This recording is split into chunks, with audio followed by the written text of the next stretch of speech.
ঠিক আছে, ভালো মজা হয়েছে। খরচা হয়নি, এই মজাটা করলাম। ছবি তুলে গিটার ফিরে নিয়ে ছবি তুলতে পারে, তাই তো গিটার নিয়ে ছবি তুলবো, সবাই সবাই একসাথে তুলবো একটা ছবি।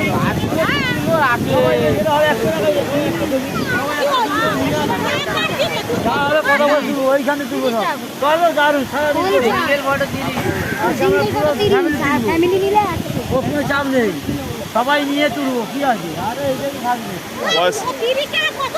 পয়সা উসুল, পয়সা উসুল। আচ্ছা এখন লুচি কেন খিদে পাচ্ছি এখনো এটা লুচি বলছে, লুচি কেমন কিছু টাকা নষ্ট হয়নি, একদম একদম। লুচি কোন মারি